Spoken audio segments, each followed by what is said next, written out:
Om Sadashiva Samarambam Shankaracharya Madhyamam Asmadacharya Paryantam Vande Guru Paramparam Ishvaro Guratmiti Murtibheda Vibhagne Vyomavda Vyaptadehaya Dakshinamurtaye Namaha Sarva Vedanta Siddhanta Gocharan Tamagocharan Govindam Paramanandam Satguru Pranatosh Maha Om Shanti Shanti Shanti.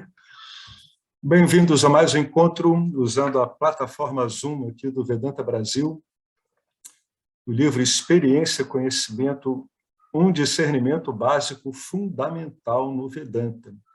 Toda a escritura do Vedanta se refere a Vedanta como um meio de conhecimento. Portanto, tem que se saber o que é o conhecimento a que o Vedanta se refere. Mais fácil compreender o conhecimento ao qual o Vedanta se refere quando a gente avalia que a vida comum no samsara gira ao redor das experiências.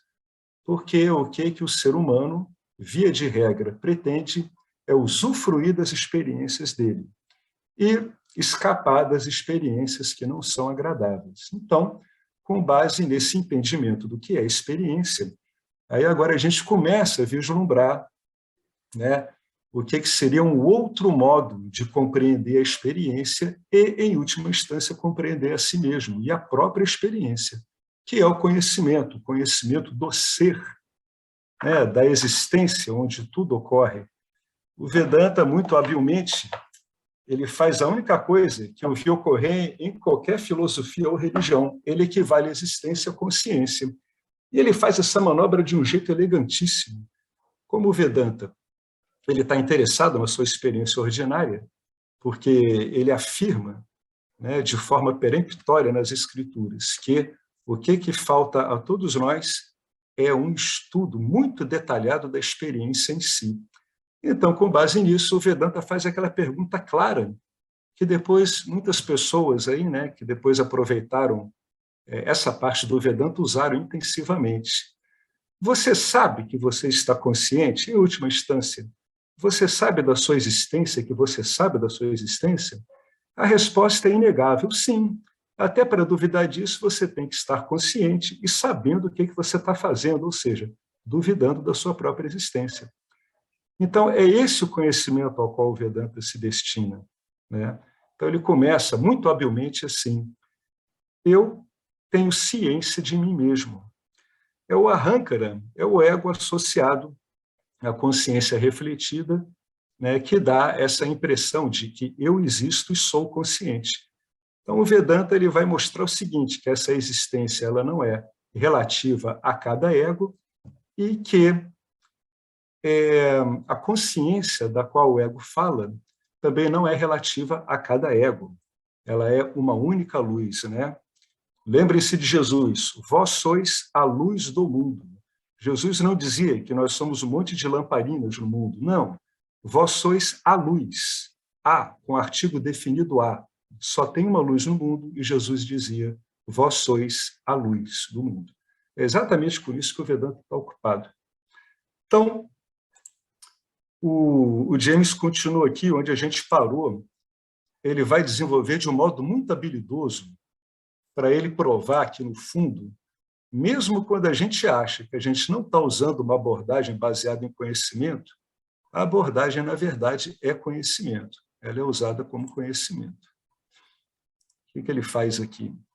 A abordagem focada na experiência. Ele vai destrinchar uma descrição de uma abordagem focada na experiência. E ele vai mostrar de um jeito muito interessante que isso aqui, no fundo, é uma instrução. É muito bacana ver isso. É uma instrução, como qualquer outra.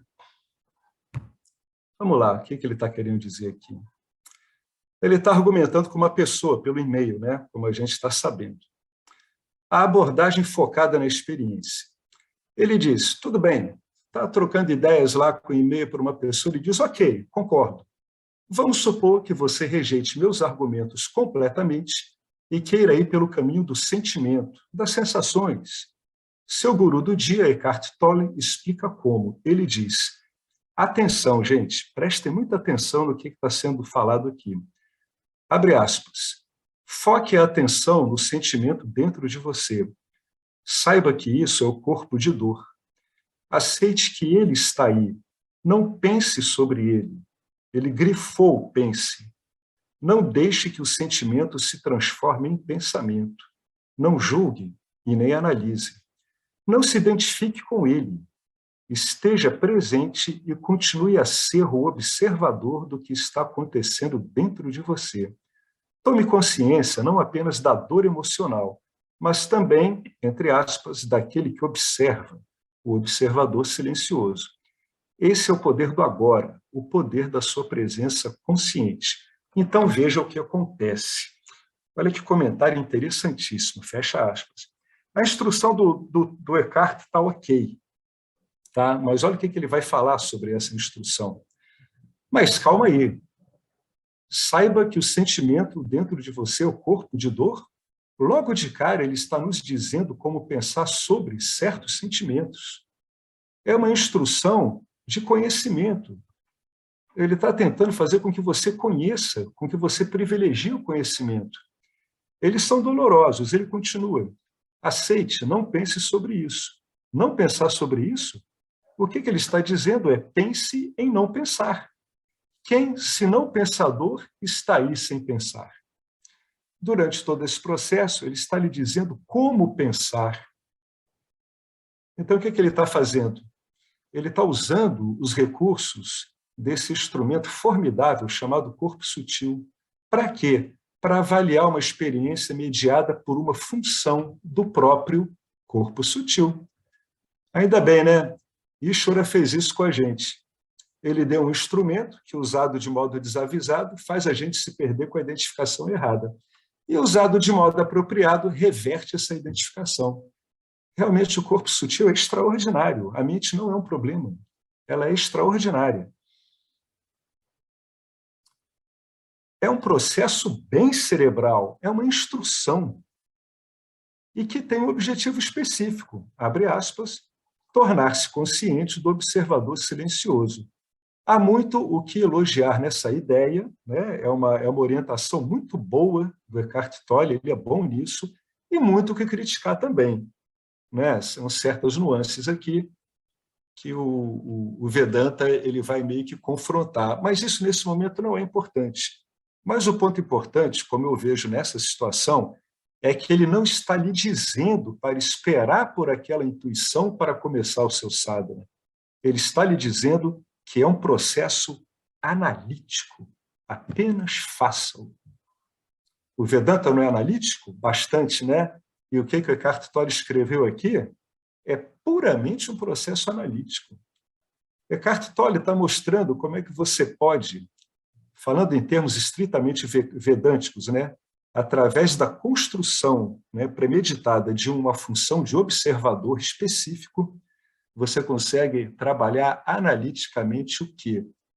Um sentimento que chega em você. Como? Não se misturando com ele. Como? Focando no que você é de verdade. Nesse caso, ele está aí cometendo um leve deslize, né? Se a gente for olhar pelo ponto Vedanta, e tomando a testemunha operacional que ele construiu para isso, como a testemunha silenciosa que está sempre presente. Tem a ver com aquele texto do Swami Sarvapriyananda, que eu coloquei no grupo, né? Para o indivíduo não se confundir a introspecção com a testemunha silenciosa. Aqui é uma introspecção muito bem guiada, né? Que aponta para o que você é. Né? Ela dá essa deixa, o poder da sua presença consciente. Portanto, é um processo analítico, é para fazer. Né? Qualquer instrução que a pessoa vai receber é um processo analítico, qualquer um. Conforme tem sido por séculos, você não tem como desligar permanentemente a sua mente, se isso for realmente o que é exigido pela iluminação, o que não é, sem uma sadhana muito longa e árdua, se é que isso é possível. A mente pensa por uma razão. É o raciocínio e o tipo de pensamento que importam, não o pensamento em si, não o pensar em si, e sim como essa função é executada. Qual é o material que essa função é executada? Que material ela está usando? Né? Quais são os valores que ela está usando? Qual é a qualidade do pensamento? Como é que esse pensamento se encadeia? Isso é que é relevante. Mente naturalmente pensa. Passarinho voa, né? Barcos flutuam, bons barcos flutuam, né? Seres humanos andam em cima de dois pés, salvo alguma observação em contrário, e a mente pensa. Mente é o veículo por natureza do pensamento. E, segundo um livro muito bom que eu estou lendo, Curso em Milagres, e eu tenho certeza de que é isso, é o instrumento por excelência da criação, né? Pela capacidade que ela tem de projetar continuamente. Aí depende do que ela está projetando, é o que ele está dizendo aqui. O que é que a sua mente está projetando? Está projetando uma estrutura caótica, baseada numa identidade autocentrada, localizável num corpo-mente, ou ela está trabalhando com outro tipo de pensamento, né? Mais fidedigno à sua natureza última, né? Que é o ser, que é não localizável. Então, a mente pensa por uma razão. E qual é a razão? Em última instância, a gente sabe que são os valores que norteiam a gente. Essa é a razão última que embasa todo o pensamento. Perceba que Eckhart não está dizendo o quão difícil é fazer isso. Ele não diz que isso é o fim de tudo também. Ele coloca assim, então veja o que acontece. Fora a sedução de tudo isso, apresentar a iluminação como algum tipo de acontecimento, uma vez que você tenha confrontado os seus sentimentos ruins, eu acho que ele quer dizer que esse é apenas o primeiro passo na vida espiritual. Ele está apenas tentando lhe passar uma técnica para que você veja que há o ser, que ele chama de uma presença consciente. Uma vez que o veja, uma vez que você tenha visto esse ser, seus problemas estão apenas começando, mas, pelo menos, você tem uma ideia do que está buscando. Os seus problemas estão começando, porque, em geral, você vai ter que fazer uma limpeza danada para que isso fique estável. Então, eu sempre falo aqui, é o que Ramana Maharishi dizia, gente, olha só, tem trabalho a fazer, não é só ficar aqui adorando o guru, ficar curtindo esse bombardeio de sáttva que ocorre aqui à minha volta, não é isso. Vocês têm trabalho a fazer. Eckhart é espiritualidade de nível introdutório, com certeza, mas você deve capitalizar a devoção que tem por ele ou começar de algum lugar. Ou seja, capitalizar a devoção que tem por ele, aproveite que tem devoção por ele e firme sua atenção no que ele está te falando. É um começo, é um bom começo. Logo que Eckhart Tolle lançou os livros dele, eu li. Deu uma mudança no meu entendimento muito interessante. Muito interessante. Teve um efeito hoje em dia que teria uma mindfulness, né? Mas sendo colocada de um modo mais amplo. Né? É bem interessante. Uma palestra que eu assisti dele teve um efeito bastante forte. Então, você começa por algum local, aproveita que a sua atenção está focada nele, né? Aproveita isso e vê o que ele tem a dizer. Quando a atenção da gente está devotada a algo, focada em algo, a gente ouve melhor, a gente olha com menos obstáculos, né? A gente experiencia aquilo com menos resistências. Então, aqui está uma prática apresentada por Eckhart. Pode não ser a última palavra, a investigação do ser, mas por que não fazê-la? Por que não? Ou peguemos Byron Katie, que tem um método muito interessante também. Ela parece não ter uma boa compreensão de todo o quadro, mas ela tem uma técnica excelente para clarear a mente. Você sabe qual é a técnica dela? A técnica dela é espetacular. Ela percebeu quando ela estava num hospital psiquiátrico, né? Ela estava lá como interna. Aí um dia veio uma luz clara na cabeça dela, uma clareza de raciocínio, e ela disse assim: caramba, se não fosse por esses pensamentos que eu tenho, como é que eu estaria me sentindo agora? E a resposta dela disse: eu estaria me sentindo muito bem. Né? A partir daí, ela desenvolveu o trabalho todo dela, que é um trabalho bastante introspectivo e bastante interessante em cima dos padrões de pensamento. Né? Essa é a técnica excelente que ela tem e que ela desenvolve nos trabalhos dela.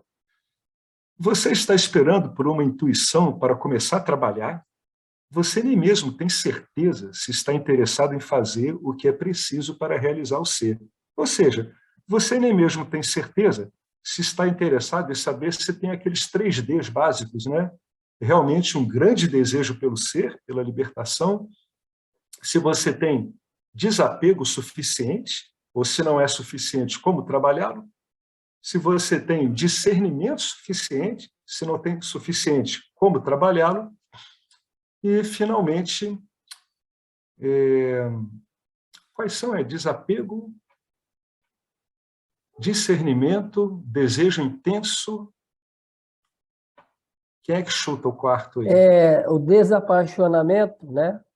É o desapego. Desapego. Né? Mas está faltando um Dzinho aí. São 4 Ds. O desejo intenso, o discernimento, o desapego. Disciplina. Isso, muito bem. E o quê?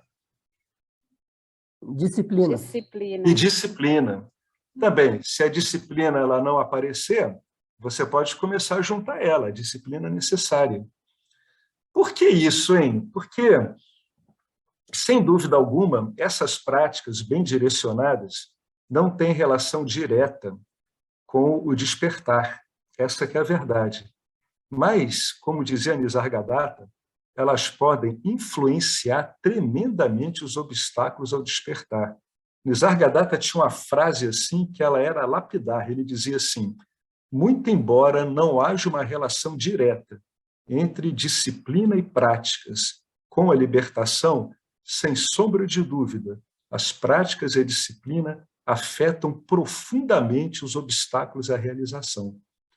Então, tanto que, quando esses obstáculos eles já estão bastante fragilizados e o indivíduo entra em contato com o Gnana Yoga, aí sim, aí ele vai batalhar em cima do discernimento mesmo, ele vai batalhar em cima da análise aprofundada da experiência dele.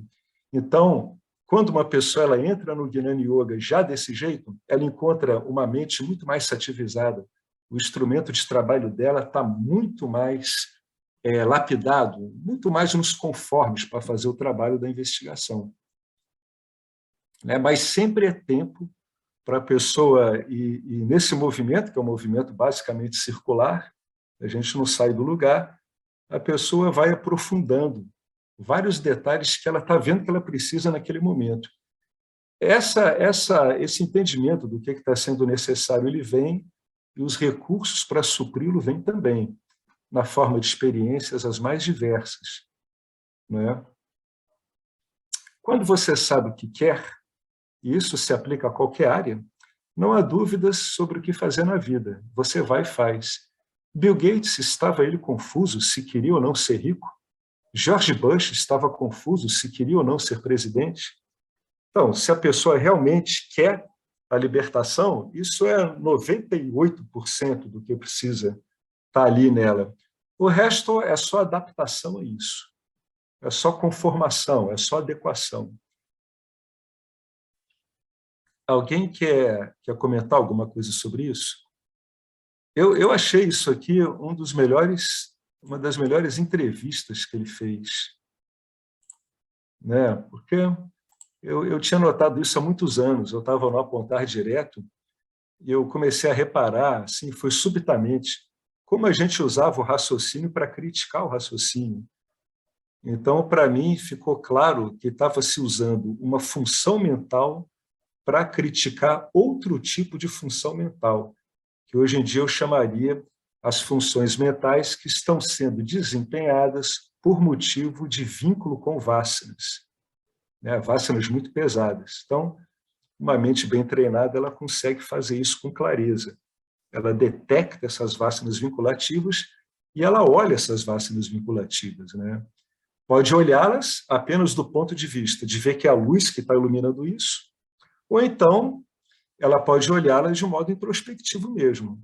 Então, é uma função que consegue acompanhar esse desenvolvimento das vássanas. Né? Qualquer trabalho psicanalítico ou terapêutico, inclusive energético, ele acaba trabalhando isso na pessoa. Então, alguém quer falar alguma coisa sobre isso aí que a gente está falando?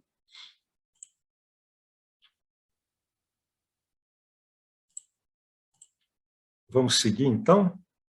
Qualquer coisa que venha, então, vocês interrompam. Qualquer lugar que eu esteja aqui.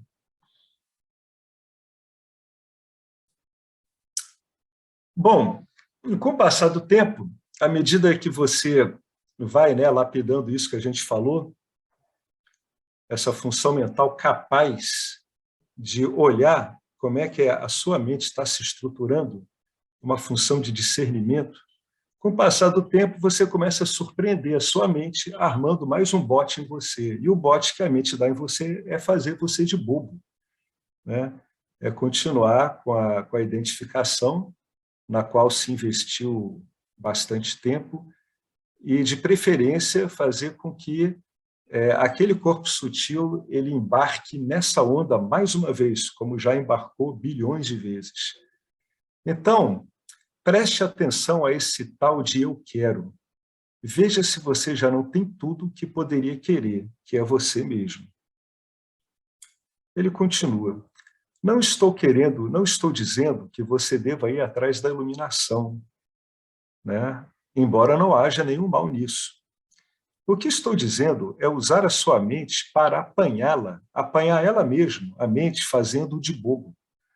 Pare de aceitar essas crenças cansativas que tem sobre si mesmo. Veja a astrologia, por exemplo, um dos seus hobbies preferidos. Tudo bem com a astrologia até um determinado ponto, mas ela é boa conforme o uso que você faz dela. Se você a utiliza para se convencer de que é do jeito que é, porque os astros assim decretaram, que você tem que ser desse jeito, porque Vênus está numa quadratura com Marte, ou coisa assim, então a sua mente está lhe pregando peças. Nenhuma leitura de tarô ou experiência mística vai impedir a mente de lhe pregar peças. Preste atenção nesse mantra, eu quero, que a mente adora entoar. Analise essa noção de que relacionamento é o cerne dos seus problemas. Veja se já não possui tudo aquilo que poderia querer, você. Ou seja, é aquela coisa, né? Embora você possa ficar escorregando nesse monte de coisas, e muitas vezes de um modo produtivo, né? Depende do que você quer. Não tem problema nenhum e você ir atrás de um astrólogo e ver o que o astrólogo tem a oferecer, né? Ou qualquer outra coisa que você pensar, né? As ideias que a gente faz de nós mesmos, etc., tudo isso. Só que tudo isso é uma extrojeção a você mesmo, né? São adjuntos que você está colocando a você mesmo. Nesse ponto, ele sugere o seguinte: veja se você não possui tudo aquilo que na verdade interessa, que é você. Se a sua atenção esteve até agora estrojetada, então, de repente, é a hora de usar o mesmo desejo que está em direção às coisas que a gente chama de fora e usá-la, né, no sentido contrário. É a mesma direção, mas é no sentido contrário. Então, inicialmente, o indivíduo vai se ver como um corpo-mente, e aí ele vai entrar de modo introspectivo na produção desse corpo-mente, na produção mental, emocional, etc.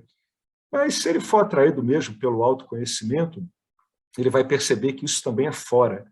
É como se fosse um vetor apontado opostamente ao que estava antes e que ele vai penetrando que nem uma seta nas camadas com as quais inicialmente a pessoa está identificada.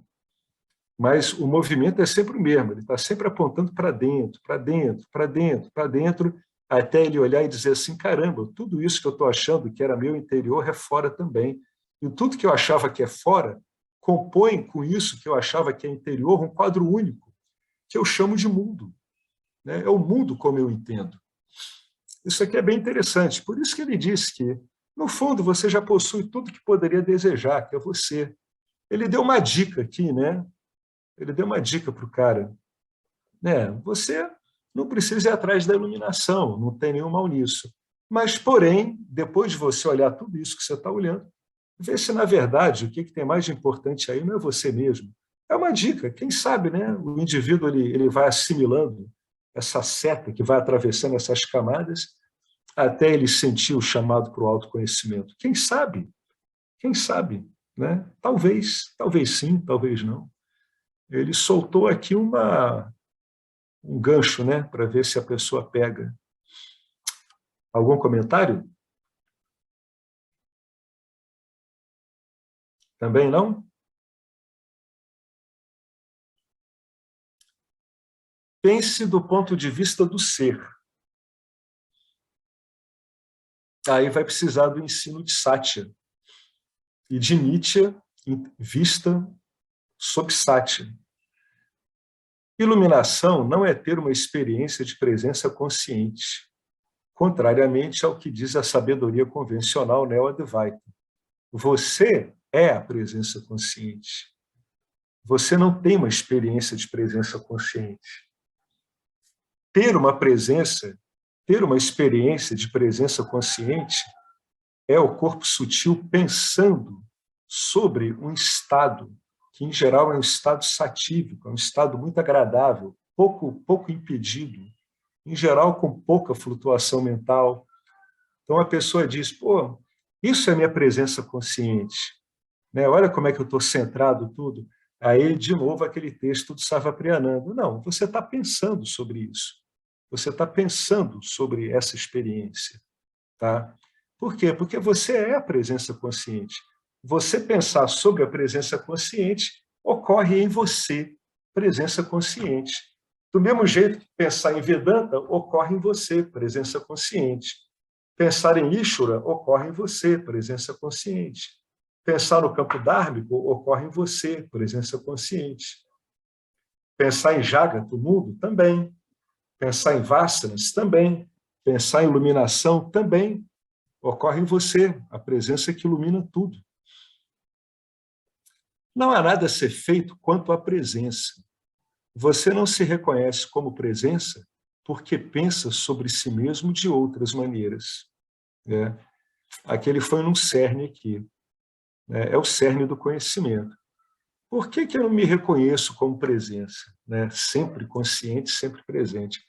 Exatamente porque eu penso sobre mim mesmo de outras maneiras. Que outras maneiras são essas? São as maneiras que exprimem a minha identificação com a entidade corpo-mente. Se eu sou, por exemplo, um cara muito ligado à filosofia e ideias bastante abstratas, eu vou ter uma grande identificação com as ideias, com a mente. Se eu penso muito de mim como um corpo que eu tenho que cuidar bastante, então eu estou me vendo assim, envolvido com pensamentos que reforçam essa identidade. Nenhum deles está dizendo que eu sou a presença onde tudo isso está ocorrendo, onde essas formas de pensar vinculadas ao corpo e à mente estão ocorrendo. Nenhuma dessas identidades é capaz de me dar isso. Pega, por exemplo, um suicida desses braços hiper radicais do Islã, que se explodem junto com uma carga explosiva, ou diante de soldados inimigos, ou diante de civis, não importa, diante de infiéis. A vinculação que uma pessoa dessa tem com a ideia que ela faz de céu é tão forte que ela literalmente não tem identificação nenhuma com o corpo. Para ela, o corpo é algo para ser usado para tirar do mundo os infiéis e abrir o caminho dela para o paraíso. Então, todos esses modos que a gente acaba não pensando de nós como ser, eles estão expressando em variados graus um desses tipos de identidade, o corpo ou a mente, ou, o que é mais provável, um mix, um blend desses tipos de identidade. Por isso que se usa muito aquele binômio, corpo-mente. Então, o problema, um dos modos que o Vedanta propõe para lidar com isso, além daquele monte de investigações, em relação às bainhas, em relação ao ver, o visto, e aquele que vê, em relação aos estados da consciência, os estados de vigília, os estados oníricos, os estados de sono profundo. Então, juntamente com esse monte de ferramenta, o Vedanta ele também diz assim, será que não é interessante você pensar sobre si mesmo, realmente como a consciência, mesmo que isso não esteja claro no seu dia a dia? Lembra, isso aqui é que embasa aquela ideia de pensar o contrário. Pô, me sinto tão chateado hoje, né? Ou então, caramba, eu preciso daquilo, porque da outra vez foi tão bom, então eu preciso de novo. Aí o cara diz assim para ele, ora bolas, mas eu sou a presença consciente, né? Totalmente ilimitada, totalmente plena, completa em si mesmo. Está pensando o contrário, né? Está pensando o contrário como? Está pensando de um modo que tem mais a ver com a verdadeira natureza. Não se esqueça que é o modo de pensar, não tem como exprimir o que você é, mas é um modo mais afeito, em termos de pensamento, do que achar o contrário, achar que é limitado. Né? Portanto, você não se reconhece como presença porque pensa sobre si mesmo de outras maneiras, maneiras vinculadas. Então, ao contrário de todo o conselho que escutamos hoje para dar um fim aos pensamentos, eu digo, pense com clareza, pense bem, de preferência, se quiser facilitar o caminho, pensa através de um sistema de pensamento que está aí sendo comprovado há milhares de anos. Pense do ponto de vista do ser. Isso não significa que você não possa se dedicar a qualquer prática que o atraia. Ou seja, não há incompatibilidade nenhuma com nada. Né?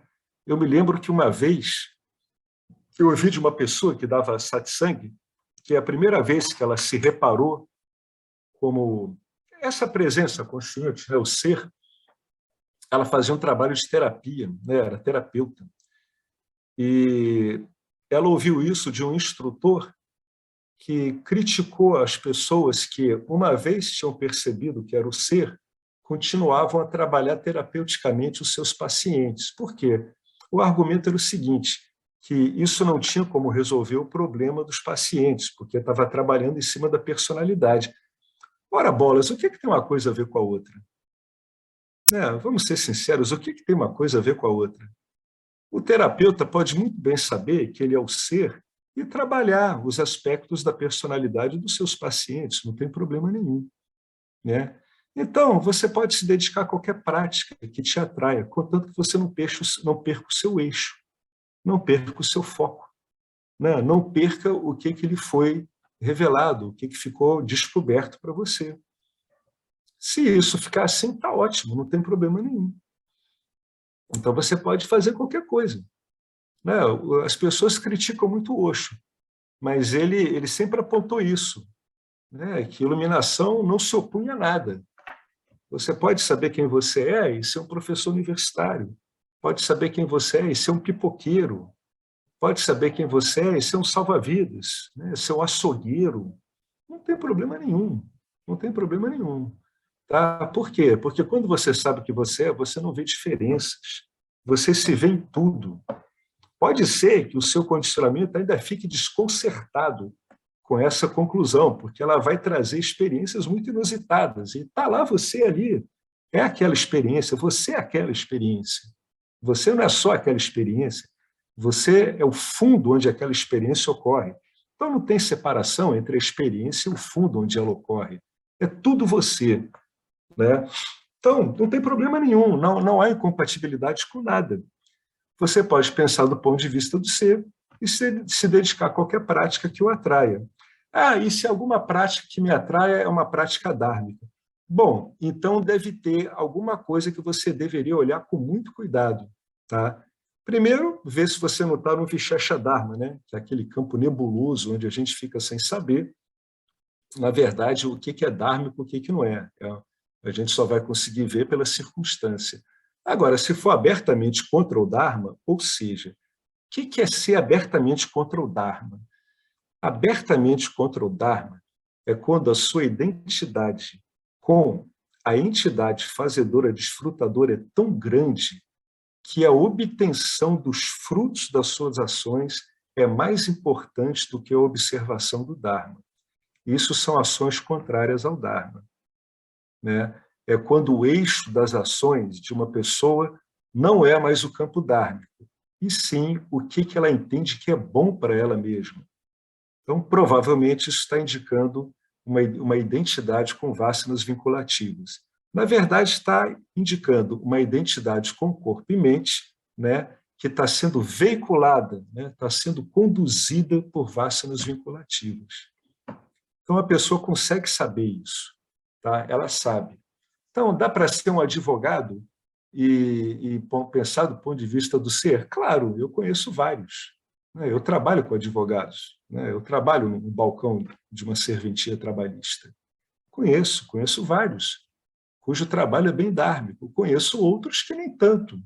Qualquer ofício a pessoa vai encontrar isso. Dá para ser um piloto de tanque ou de avião de guerra e pensar do ponto de vista do ser? Com certeza.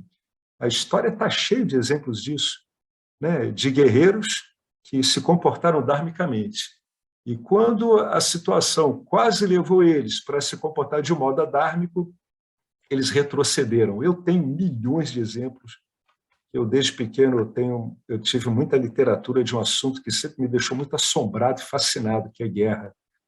E nisso a gente vê de tudo. A gente vê aqueles que cometem excessos e justificam isso porque estão em guerra, e aqueles, muito embora dentro de um ambiente de excesso de guerras, não são capazes de infringir regras, de infringir humanidades. Né? Então, não há problema. Você pode se dedicar a qualquer prática que o atraia e pode estar aí, né? Completamente ciente do que você é. Quanto a isso, eu não tenho mais nenhuma dúvida. Alguém quer comentar alguma coisa sobre isso? Vocês estão ficando quietos, eu estou passando que nem um rolo compressor, não quero nem saber, cara. Não quero nem saber. Eu não me detenho, eu vou direto. Aqui, às vezes, é quase um ariete. Né? Se quiser parar, para na hora que quiser, me chama, mas se não for parando, eu vou indo embora. Eu falo aqui o suficiente. Eu acho que essas respostas do James são excelentes, não precisam de tanto esclarecimento, elas precisam mais de contemplação, né? A gente tem que se deter muito nessas coisas, né? É preciso se deter muito. Por quê? Porque quanto mais você se detém, mais você tá exercitando a função Budi do seu corpo sutil. Cada vez ela está um detector cada vez mais agudo, cada vez mais sensível às menores coisas. E isso é fundamental para a investigação. Não é só fundamental para o indivíduo se situar, basicamente, em relação ao modo de pensar dele, que talvez não esteja adequado. É para a própria investigação, para você conseguir discernir naquela situação sempre. Isso é ser, isso é não ser. Até que, finalmente, essa diferença não lhe faz a menor importância. Então, você vê o não ser como o próprio ser em Nietzsche. Esse que é uma das constatações finais também. Você vê o que você chama de não ser, uma hora fica claro. Isso é o ser em Nietzsche. Parece que não é, mas é. Né? Alex, Diga. mais uma vez eu lembrei-me daquela postagem da meditação ao amanhecer do Swami Dayananda. Sim. Que o silêncio que eu sou inclui o mundo. E Perfeito. tentar obter o silêncio com a exclusão do mundo revela uma incapacidade de analisar a real natureza do que eu sou. Eu acho muito interessante, acho que cai bem nisso daí aí, e as pessoas podem dar uma olhada depois, tem lá no seção arquivos no Facebook. Obrigado por lembrar, Marcelo, que isso é uma frase belíssima de Dayananda. Se eu estou excluindo o mundo, é porque tem alguma coisa que eu não estou vendo muito bem. Eu não posso excluir o mundo, de jeito nenhum. Eu vou ter um despertar com D minúsculo e bem capenga, que nem eu estou aqui pulando num pé só de muleta. Esse vai ser o despertar da pessoa que exclui o mundo, é um despertar capenga. Volta e meia você leva um estabaco por aí. Então, é isso aí que o Marcelo falou nessa oração do Dayananda. Eu não posso excluir o mundo, né? Não posso excluir o mundo. Se eu excluir o mundo, tem alguma coisa que não tá sendo bem entendida, né? Volte, olhe com muito cuidado e retorne ao ponto onde saiu. Né? Sempre assim, não tenha receio disso. Quando a gente vai cavando nesse mesmo lugar, a impressão que a gente tem é que a gente volta várias vezes ao mesmo tempo, ao mesmo local, depois avança, até a gente entender que não é um lugar, né? Porque não tem mudança de lugar, você está só vendo o que você está projetando em relação a tudo isso. Vale a pena voltar sempre, né? Olhar com detalhe, aí está lá avançando, avançando, avançando para lugar nenhum e uma hora esbarra de novo naquela mesma coisa, volta, dá uma olhada de novo. A gente jamais pode se esquecer que a gente está lidando com hábitos muito arraigados, né? Se a gente for olhar de modo muito realista um jiva, imerso no samsara, ele tem um status praticamente de um junkie, de uma pessoa completamente viciada em drogas, que a hora que você tira essas drogas dela, ela pode entrar numa crise de abstinência gravíssima. Né? Então, a gente tem que ter cuidado com isso. Esses poderes delusórios de Maia são realmente poderes, são extraordinários, tá?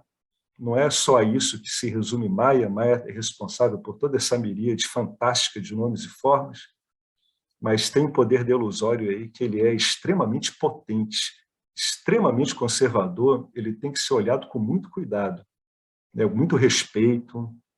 Para você conseguir driblar a Maia, você precisa aprender a jogar com ela. Inicialmente é uma jogadora infinitamente mais esperta do que a gente, né? Mas a gente vai aprendendo aos pouquinhos. É por isso que tem tanta instrução em Maia, né, em Mitya. Por isso que se fala tanto de Mitya o tempo todo. Né? Você precisa discernir em Mitya, não o que você é, porque você já... O que você é não tem problema nenhum. Agora, o que você é parece que está embolado com alguma coisa que não é você, mas que depois você vai ver que é você. Mas enquanto estiver embolado, você tem que fazer uma separação saudável, né? Tem que começar a botar a coisa em ordem. Isso sou eu, isso é não eu. Até que finalmente vem a compreensão de que não tem nem essa diferença. Mas aí a identificação errônea ela foi resolvida numa identificação que é verdadeira. Você não vê mais o mundo como a parte de você, vê o mundo como você mesmo. Às vezes a pessoa pergunta, né? Puxa, mas por que é que tem que falar tanto de Mitya, Mitya? É porque confunde, e muitas vezes o único modo de falar de Satya é embalar ele no conteúdo de Mitya. Você precisa ter a saída para alguma coisa, algo precisa puxar o seu referencial. E o referencial que a gente tem é Mitya. Tem uma história de Chimayananda, quando ele estava com Tapovan, que foi o mestre dele. Ao contrário do que algumas pessoas pensam, Tapovan era extremamente rigoroso e um mestre, muitas vezes, implacável. Né? Tapovan dizia o seguinte: olha, você vem aqui e você vai me ouvir uma vez por semana. De resto, você vai cuidar de você mesmo, vai me ajudar no que você puder. Não eram condições assim agradáveis. O local era frio, a comida era pouca, etc., etc., muita meditação. E tinha uma exigência dele, ele dizia: você vai ouvir o que eu estou falando, a escritura, e na semana seguinte você vai ter que repetir essa escritura, palavra por palavra, exatamente como eu falei. Se você não fizer isso, você está fora. E Chimayananda, na primeira vez, escorregou no quiabo. E Tapovan disse: fora. Aí as pessoas em volta do Tapovan disseram: não, por favor, deixa ele. Ele é um novato, mas ele parece bom. Pô, dá mais uma chance para ele. E Tapovan deu uma chance para ele. E aí o ensino foi ocorrendo. Passaram-se meses, etc., ano, 2 anos. E uma vez o Chimayananda olhou para o Tapovan e disse assim: professor, se o que eu sou é tão lindo e maravilhoso como o senhor diz, por que toda hora a gente tem que estar fazendo referência a Mitya, que é esse caos, essa bagunça, esse problema com identidade, onde tem muito sofrimento? Aí o Tapovan olhou para ele e não falou nada. Aí ele repetiu a pergunta. Aí o Tapovan não falou nada. Aí, dali a algum tempo, né, aquela preleção tinha acabado, aí o Tapovan disse para o Chimayananda o seguinte: Timaya, vai lá e pega água para mim, eu estou com muita sede, por favor. Aí o Chimayananda saiu correndo, encontrou uma cuiazinha dessas, de planta que tem no caminho, né, que parece uma cacimba, foi lá e botou água. E trouxe lá a água, né, naquela cacimba. E o Tapovan olhou para a cara dele e disse assim: mas o que é que você está me trazendo aqui? Como assim? Eu pedi água, você me trouxe uma cuia junto com a água? Eu não te pedi nada disso. Aí o Chimayananda ficou perplexo olhando para ele, dizendo: não, eu não quero isso. Por que você trouxe isso aqui junto? Aí o Chimayananda olhou para ele e disse assim: mas se eu não tivesse a cacimba, eu não consigo trazer a água que o senhor quer. Aí o Tapovan olhou para a cara dele e disse: viu? Se eu não embalar o conhecimento de Satya com Mitya, você não vai nem conseguir ter saída para perceber o que você é, porque você está acostumado com Mitya. Por isso que a gente embala esse conhecimento em muita coisa de Nietzsche. Por isso que tem tanto ensino sobre Nietzsche. Olha que bacana isso, né? Então, tudo isso demanda muita contemplação, né? O indivíduo fica lá, ele está condicionado à experiência, está condicionado a Nietzsche, o professor está falando de algo para ele que é intangível como objeto, tem que partir de um ponto. Qual é o ponto? É do próprio condicionamento dele. Portanto, vai usar exemplos de Nietzsche. Beleza? Fala, Marcelo. Então, para fazer uma discriminação, tem que ter pelo menos 2 objetos, né? Para discriminar uma coisa de outra. Exatamente. Senão, não há como você discriminar, entendeu? E aí que eu penso assim, que talvez o apontamento direto, né? O que eles ficam? Você é Sartre, você é Sartre, você é Sartre, não tem que fazer mais nada. Não tem nem que discriminar. Hã? Exatamente. O apontamento direto, eu concordo, ele é eficaz para uma quantidade muito pequena de pessoas. A maior parte das pessoas tem uma carga de vássanas que perturbam a investigação delas, né? Como o Marcelo falou, você tem que ter isso para você conseguir investigar, você tem que se apoiar em algo. Imagina, né? Eu tenho que apoiar meu cotovelo numa coisa para botar em outro. Eu preciso trabalhar com uma contraposição. Pô, eu não sou o corpo, eu não sou a mente, eu não sou estado nenhum, eu não sou nenhuma capa de vestimenta que eu estou usando, energética toda. Afinal de contas, o que eu sou? Né? Aos poucos, o ensino ele vai desbastando você dessas capas de Nietzsche, de modo a que você fique propenso a ter aquele clique. Caramba, sou eu mesmo. Né? Mas ele precisa dessa capa para fazer a discriminação. Ficar dizendo que você é o ser, você é o ser, você é o ser. Aí você leva aquela onda de sattva danada. Sai meio doido do satsang, né? O cara sai meio chapado. Aí vai, começa o dia a dia da vida, vê que não é nada daquilo. As suas vássanas voltam todas, começa a voltar o clima de conflito que não estava ali quando estava aquele ambiente satívico. Então, por isso que tem tanto ensino em cima de Nietzsche, é para fazer a discriminação. Perfeito. É isso mesmo. Net. Net. O Buda também. O Buda foi nisso. Foi no net. Né? Ele foi negando. Bem, isso aqui é outro desmistificador, né? A gente tem que entender que esses diálogos, eles são desmistificadores. De quê? De mitos. Que mitos? Mitos trazidos por várias visões arraigadas no mundo espiritual, né? Muitas dessas visões podem ser muito complicadas. A pessoa ela não consegue se livrar dessas visões. Porque como é que você vai se livrar de uma coisa que não tem substância? Algumas dessas visões não têm fundamento. Então, olha só, ele está falando numa contradição que as pessoas às vezes tentam colocar, mas ela é criada. Toda contradição é criada pelo condicionamento. Na natureza não há contradições, não há paradoxos. Isso são figuras mentais, né? Mas as pessoas levam isso como se existisse. Não há contradição entre pensar e sentir, entre conhecimento e experiência. Mais um mito que está caindo aqui. Não há contradição alguma. Olha, você vê assim, na vida tem isso? Tem pensar e sentir? Sim. Tem conhecimento e experiência? Sim. Então, vai depender do modo como eu estou olhando isso. Eu é que vou construir essa contradição ou eu não vou construí-la? E se eu a tiver construído, eu vou ter que dar um jeito, conforme o meu desejo, o meu objetivo principal, de desfazê-la. Porque se houver uma contradição, você vai ter um problema de discriminação quando a sua discriminação for exigida. Tá vendo? Aqui ele dá um resumo, né? O James ele é muito direto, às vezes eu tento falar de um modo mais suave, mas eu até prefiro o modo dele. As contradições surgem quando você usa a mente de forma errada, ponto. Se puder guardar essa frase, vai eliminar muito problema na vida. As contradições surgem quando você usa a mente de forma errada. Então eu não posso pensar do jeito que eu quero? Pode, mas você também vai ter as consequências de pensar desse jeito, né? Você pensa do jeito que quiser. Agora vai ter consequências. Se pensar de um modo, de qualquer jeito, que isso é o modo a Bangu, como a gente falava aqui no Rio, você vai ter um retorno a Bangu. Então você talvez não goste muito do retorno, né? Veja a Ramana. Raramente encontraremos alguém com uma mente tão clara. Seu conhecimento era vasto, ao contrário do que os discípulos dele, aqueles que cultuam ele, acham. Tá? Eu tenho aqui um monte de escrituras comentadas por Ramana Maharishi, e umas 2 ou 3 que ele fez. Tá? Seu conhecimento era vasto, e sua habilidade de expressá-lo mostra que ele treinou cuidadosamente e cultivou sua mente. Eu digo, preste atenção aos seus sentimentos, preste atenção aos seus pensamentos e use o discernimento, ao invés de como você se sente, para determinar se os seus sentimentos, os seus pensamentos têm algum efeito naquilo que você é de fato.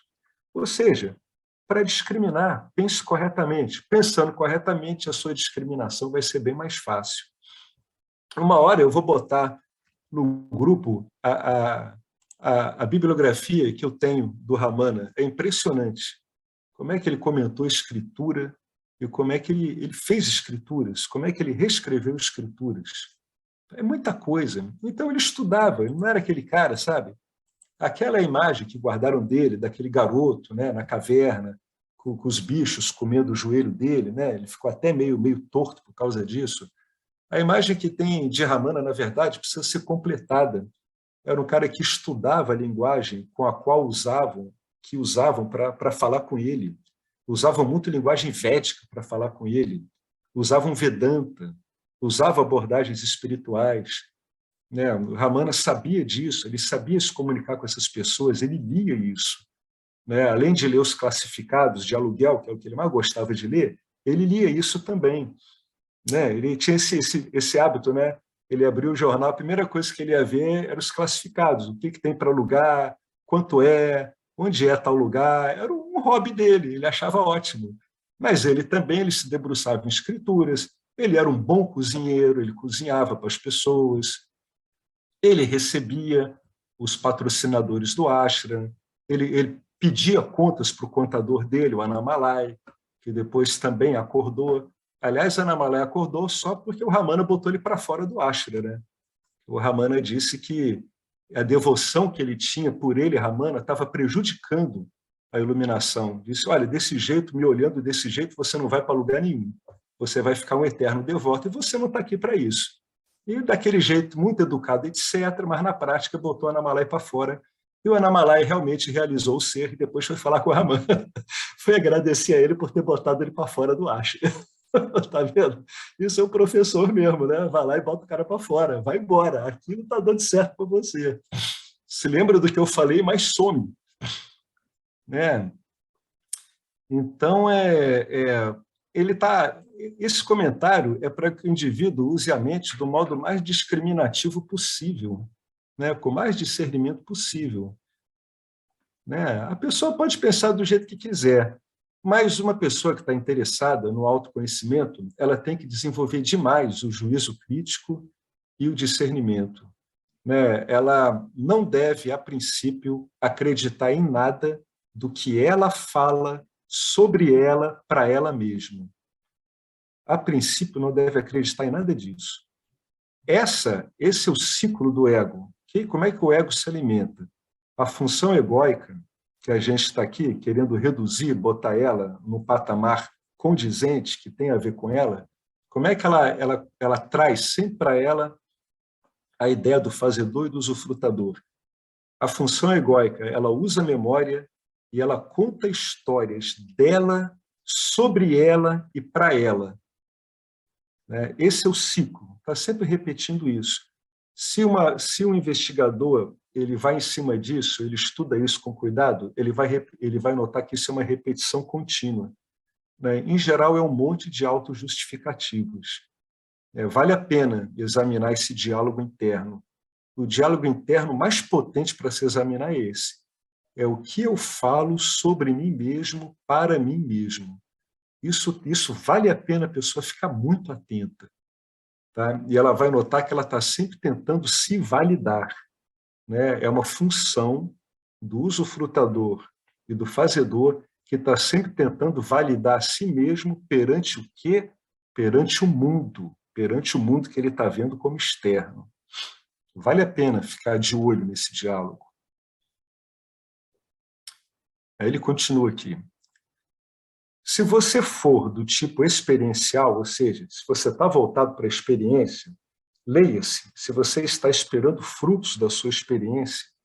Mesmo assim, vale a pena ir atrás do conhecimento. Por quê? Porque o conhecimento vai mostrar qual é a lógica que está por trás do seu movimento em direção à experiência. Por que você é experiencial? O conhecimento vai te mostrar que em toda experiência você está buscando a mesma coisa, exatamente a mesma coisa. E, no final das contas, se a busca, se essa empreitada for bem-sucedida, o que o conhecimento vai mostrar para aquele que era um experimentador é que ele estava sempre buscando a si mesmo. Então, vale a pena. Existência, consciência, isso é inegável, né? Eu existo e sei que existo. Isso é inegável. Isso é uma das pouquíssimas coisas que um jiva pode falar, que isso é 100% certo. Não há erro nisso. Eu existo e sei que existo. Do ponto de vista humano, temos 3 estados de experiência: a vigília, o estado onírico e o sono profundo. O sono, ele se refere aqui ao sono profundo, não é um estado de experiência, né? Ele é uma ausência de experiências diferenciadas, experiências discretas. Essas que parecem começar, duram um tempo e terminam, né? Eu estou sonhando, eu fui lá, entrei no carro que decolava de uma pista de água e depois ele pousou na Lua. Pronto, isso é uma experiência discreta. Ou então eu estou no meu estado de vigília. Eu estou aqui falando sobre essa frase aqui. Temos 3 estados de experiência vigília. Comecei a falar, isso vai durar um tempo, daqui a pouco vai acabar. No sono profundo, não há essas experiências diferenciadas. A experiência única é o sono profundo que todos, né, experienciam. Seja o presidente da maior nação da Terra, seja um mendigo caído bêbado, né, numa sarjeta, quase sufocando no próprio vômito, seja a família mais poderosa do planeta, não importa, tá? Seja um indígena, seja um ocidental, seja um camponês no sul da Coreia do Sul, não tem a menor importância. Todos experimentam sono profundo. Então, não tem experiência diferenciada. Por isso que ele está dizendo que os 3 estados de experiência são todos esses, menos o sono profundo. O onírico ele é similar à vigília, ou seja, tem uma distinção entre sujeito e objeto, né?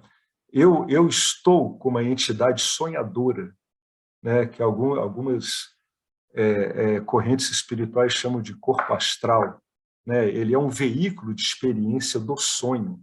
Muitas vezes, essa entidade ela é vista no sonho, a pessoa se vê, aí quando ela acorda, ela se lembra que ela se viu no sonho, né? O interessante é essa testemunha que está testemunhando o próprio corpo sonhador, né? É a mesma que está testemunhando a entidade da vigília. Na vigília, a consciência pode ser dividida em 2 subestados, Sansara e Nirvana, usando 2 termos do sânscrito. Tá, isso aqui tudo são cortes analíticos, tá, gente? Né? Na compreensão não dual, não há como eu separar Sansara de Nirvana, né? Na visão não dual. Mas para a gente que está trabalhando com investigação, essas separações são fundamentais. Então vamos lá. Como é que ele vai desenvolver isso? Sansara. O Sansara, ele é um estado psíquico, né? É uma leitura que o corpo sutil faz da experiência da vida que ele está tendo, como as pessoas em geral a conhecem, ou seja, dual, né? Eu e o mundo.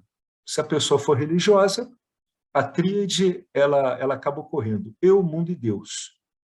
Né? Qualquer pessoa religiosa tem essa tríade. Uma pessoa material, ela reduz tudo, materialista, ela reduz tudo a eu e Deus.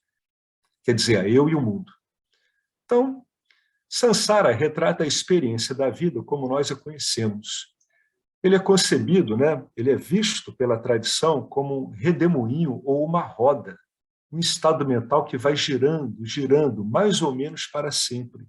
E, fundamentalmente, girando, ou seja, fazendo sempre o mesmo movimento. O que isso quer dizer? Que esse estado não vai para lugar nenhum, né? Muito embora ele pareça lidar com experiências muito diferentes, o motor dele é sempre o mesmo. Sempre a mesma coisa, é a mesma roda girando. Em quê? Em si mesma, o tempo todo. É difícil, se não impossível, escapar de um redemoinho. Desejos e medos emergem de uma fonte desconhecida, perturbam a mente por um período e desaparecem, apenas para reaparecerem e perturbarem novamente. Executamos ações com o intuito de remover esses desejos, mas isso apenas serve para reforçá-los. Conforme a roda da vida vai girando e girando, nós subimos e descemos, exultantes no minuto e deprimidos no minuto seguinte. Sansara é uma máquina entrópica de movimento perpétuo, que jamais nos leva a lugar algum. Devagarinho nos esgota e finalmente nos despacha. Finalmente o Sansara ele dá conta dessa entidade corpo-mente e despacha ela, né? Ela é retirada, né, do estado de vigília. O corpo é detonado, o corpo físico, e o corpo sutil ele vai ter que trafegar agora em outras dimensões, até que ele dê um jeito de reaparecer aqui de novo, mas sem a memória do que ele foi. Né? O que vai acontecer com ele? Ele vai repetir a mesma coisa, por isso que é uma roda. Né? É uma máquina entrópica, né? É uma máquina que ela se retroalimenta a si mesma. Né? Está sempre lá, se retroalimentando. O que ele está querendo mostrar com isso? É que você não tem como conseguir do Sansara o que no fundo está querendo, que é o quê? Que é uma paz duradoura, um estado de satisfação permanente, tá?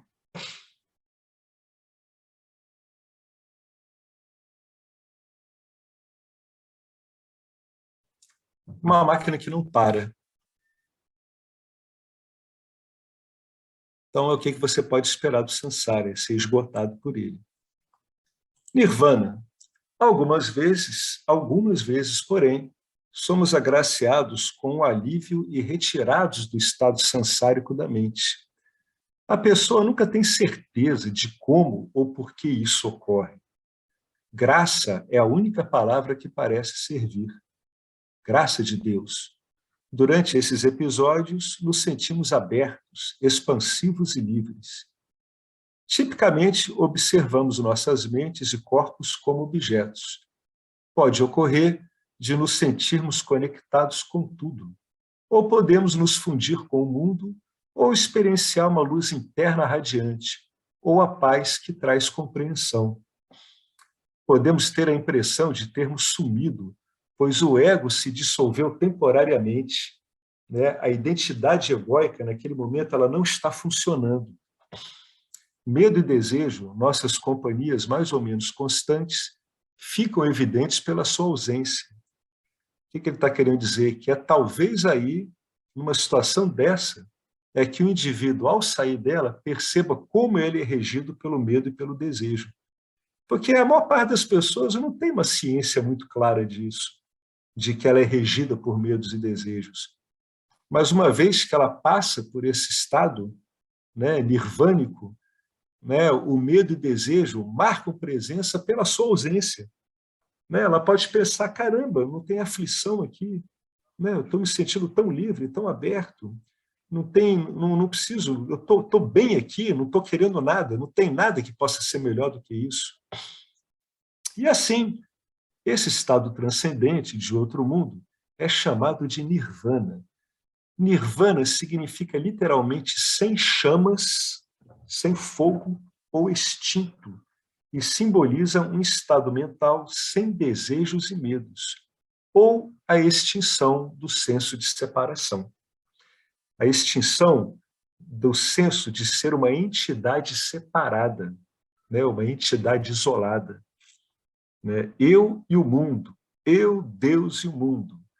Isso que é extinto nesses estados transcendentais momentaneamente.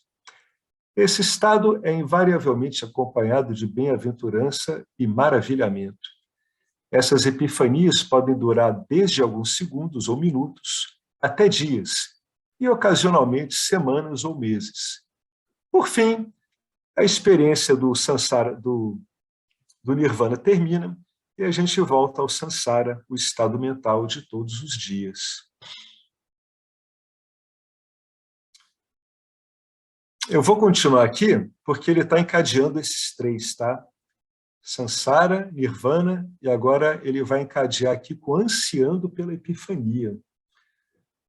Né? Então, pelo encadeamento aqui, nós estávamos numa epifania e agora a gente voltou para o estado samsárico, o estado onde estamos, né, vinculados, né, estamos identificados com uma entidade supostamente separada, né, e as vasanas lá, que são o modo dessa identificação se firmar, funcionando fortemente. E o ego também, né? As vasanas, elas atacam ali a função egóica, ansiando pela epifania. Ao voltar para o samsara, ansiamos por retornar ao nirvana, porque tirar umas férias das incertezas monótonas da vida é um grande alívio. Bastam algumas epifanias mais sérias e já estamos tentados a largar tudo e ir para a Índia. As epifanias são a base de toda a religião, toda, e dão às suas doutrinas da divindade um fundamento experiencial. Elas são às vezes chamadas de visões de Deus ou revelações, e são altamente valorizadas. Muitas preces fervorosas são oferecidas para invocá-las, né? É interessante notar a descrição de Maomé, né? Quando é que ele começou a pregar. Maomé teve um sonho lúcido, e nesse sonho ele foi intimado a falar por um anjo. Como ele não conseguia falar nada, o anjo pegou ele, espremeu ele, como se desse um abraço muito forte, e aí ele começou a falar. Né? Isso foi a epifania onírica de Maomé. Ele teve um sonho acordado, e ele realmente teve essa experiência. Tá? Então, em geral, todas as religiões elas estão lastreadas em algum tipo de epifania, né? De vários graus, né? De várias intensidades, ocorrendo em variados estados, né, do corpo sutil, estado de vigília, estado onírico, mas a base é sempre a epifania. Essas experiências, grandes e pequenas, não acontecem com frequência, mas elas são tão atraentes que não podem ser desprezadas. Em determinado ponto da evolução de um indivíduo, elas se tornam intensas e frequentes. Ao longo do curso da história humana, elas foram catalogadas, discutidas e analisadas e constituem um corpo vasto de literatura. No devido tempo, uma ciência de meditação surgiu delas. A meditação torna possível experienciar o nirvana, o estado transcendental, ou, como muitos chamam, a consciência de Deus, ou a mente plena de Buda, a pura mente de Buda, com a certeza suficiente para lhe garantir uma base científica. Né? Hoje em dia tem muitos estudos feitos com base na meditação e realmente o cérebro ele funciona de um modo muito diferente. Ele trabalha bastante com ondas profundas, acho que são ondas delta. Né?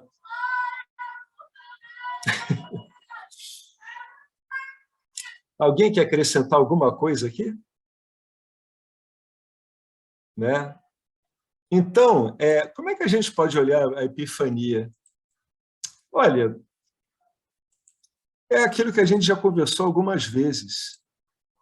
Quando a epifania ela é bem compreendida, ela é uma placa, um sinalizador fantástico, né? Perfeito, mostrando que tem algo diferente aí que você não está vendo. Né?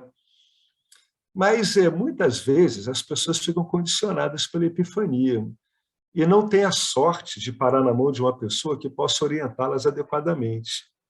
Eu tive muita sorte, porque na hora certa eu encontrava pessoas que me apontavam com cuidado, diziam, olha, mas isso aí é uma experiência, né, Alex?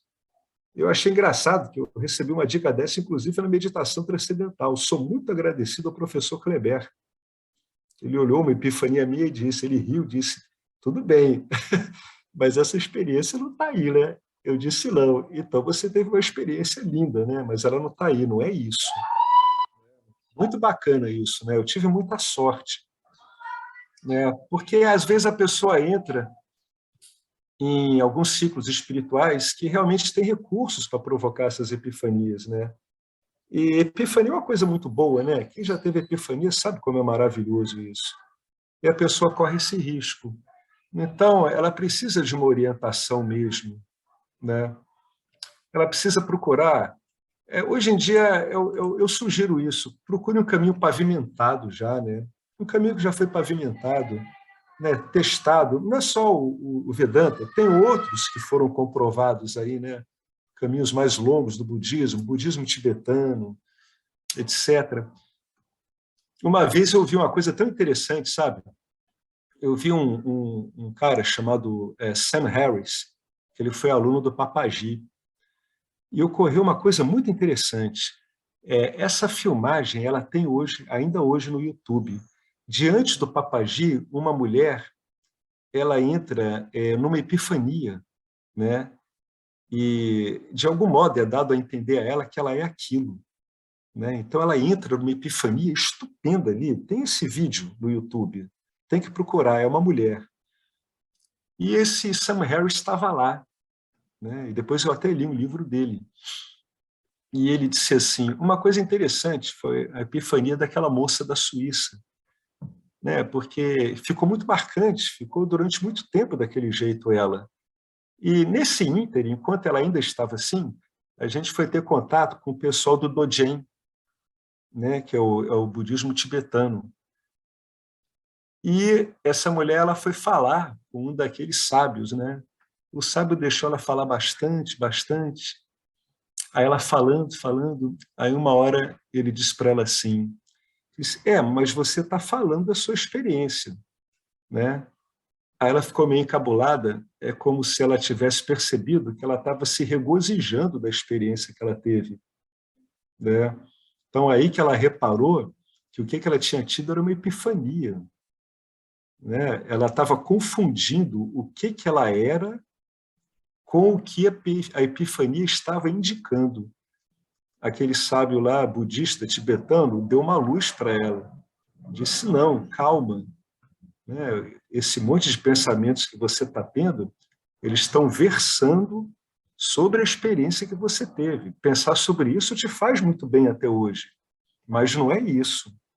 Né? E a epifania dela se interrompeu ali e acabou estimulando ela a procurar de um modo mais adequado. Né? Então, às vezes, a pessoa passa por isso, ela confunde. Né? Isso aparece bem, embora vocês puderem, procurem os vídeos do Papaji, que vocês podem encontrar isso.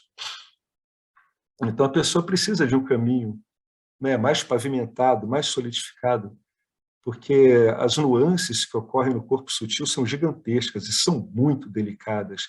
Não são fáceis de ver. Tem uma hora que pode ficar difícil, você tem que estar bem orientado. Ele continua, meditação. O Alex, Opa, oi Henrique. muito bom. Tudo bem? Eu acho que talvez, né, um bom termômetro para distinguir, né, o que é uma epifania do que é um entendimento mais profundo é de que quando acontece algum entendimento mais profundo, induz um silêncio em você, não para você falar. Você fica em um estado de, você fica, digamos assim, sem é como que a pergunta é respondida ou alguma coisa assim, né? Ou alguma coisa, e então você, essa é a diferença, pelo menos para mim, entre você passar por uma epifania, que é algo mais eufórico, né? Que você fala, que aconteceu, uma experiência, e um entendimento mais profundo. Um entendimento mais profundo surge um silêncio, né? Que o senhor que surge, você não surge essa necessidade de falar, né? Pelo menos isso é o que talvez, né, estou colocando aqui como em algumas que pode ser um diferencial, né? Não sei. Você vê que eu estou assim balançando a cabeça, porque o silêncio profundo pode ser uma experiência também, né? Então tem que ter um pouquinho de cuidado. Não falando que surge esse silêncio, sino que você não, como se diz, digamos assim, é difícil de colocar em palavras, não é que o silêncio, como se diz, no es que el silencio sea una experiencia, sino que estoy hablando como una cuestión de diferencial, né? Diferencial. Né? O que eu vejo assim, que é mais significativo, né, para o indivíduo saber se ele está numa epifania ou se ele realmente está com uma compreensão dele, é ele ver ao longo do tempo se o conhecimento possível veiculado pela epifania foi assimilado. Eu acho que isso é mais confiável do que a gente assim apostar no estabelecimento, naquele momento de um silêncio profundo. Por outro lado, se esse silêncio profundo do qual você está falando, ele trouxer em si a compreensão do que você é, aí tudo bem. Mas a gente sempre resvala no conhecimento, sempre. Sempre, sempre, sempre, sempre. No, sí, mi apuntamiento era básicamente como, digamos así, ¿no? Un termómetro, ¿no? Digamos así, de que lo que cuando você, ¿no? Acontece ese tipo de entendimentos, ¿no? Así, ¿no? Lo que acontece, por lo menos lo que yo entiendo, percebo, es que a tendência para mim é ficar você é invadido por um silêncio, né? A epifania é um pouco diferente, né? Eu acredito, é um pouco diferente. A epifania é algo Henrique, epifania, ela pode te trazer uma paz muito grande, né? Um silêncio mental muito grande. Deixa eu te falar uma coisa. Não gosto muito de falar de experiência, mas... Isso vai depender do consumidor, certamente, né? Vai depender se o consumidor está esclarecido o suficiente para entender o que está acontecendo. Nem que seja um esclarecimento que ele traga já com ele. Deixa eu te falar uma coisa. Só para mostrar que comigo não foi assim como você está falando, né? Por isso que eu acho importante falar disso. Olha, foi 15 anos, Há 15 anos atrás, eu assisti o Eckhart Tolle numa palestra, tá? Num vídeo. Tá? Peguei um DVD, tá? A minha namorada me deu o DVD, era uma professora de yoga, ela me deu o DVD, e eu fui ouvir. Depois de uma meia hora, eu entrei num silêncio profundo. Isso era 3 da tarde, eu fui dormir nesse silêncio profundo. E simplesmente, eu não pensei em nada, não tinha como pensar, tá? E esse silêncio só acabou quando eu acordei no dia seguinte. Mas esse silêncio não trouxe a compreensão de quem eu era. Tá? Então, a gente tem que ter muito cuidado. Eu insisto nisso, por quê? Porque a gente está sempre tendo que voltar para o conhecimento. Até outro dia eu pensei nisso, eu pensei, caramba, se aquela vez onde a minha mente parou por horas, até eu acordar no dia seguinte, eu tivesse esclarecido, através de algum meio de conhecimento, como o Vedanta, que é realmente um meio brilhante, espetacular, talvez eu tivesse dali saído com o conhecimento de quem eu sou. Mas como não havia conhecimento nem nada ali, eu não tinha trabalhado o discernimento, né, a coisa não estava assim bem estruturada, aquele imenso silêncio de horas e horas não me serviu para nada, só serviu para uma coisa, para querer mais. Aí, dali a 2 dias, eu botei o DVD de novo. Adivinha o que aconteceu?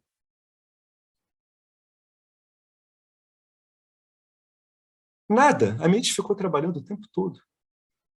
Então, não é uma referência assim que eu sugiro, essa que você apontou. Não, até porque comigo ela não funcionou. Né? Então, eu creio que a pessoa ela deve ter um esclarecimento. Talvez você esteja falando isso porque você está, né, progressivamente, ao longo de muitos anos, está se esclarecendo. Então, você aproveita esse tipo de grande silêncio de um outro modo. Mas repara bem, sempre tem um esclarecimento. Né? O seu discernimento tem que estar bom. Né? A sua mente tem que estar apontando para o lugar certo. Senão vai ficar que nem eu, vai botar o DVD e vai querer aquela mesma coisa. Não teve, nunca mais eu tive aquilo, ouvindo nada do Eckhart Tolle. Eu fiquei com um monte de enigmas na cabeça. Então é por isso, Henrique, que a gente, a tradição, ela apanhou todo esse tipo de estruturação experiencial, ela foi tirando. Tá? Esse é o motivo. Deixa eu terminar.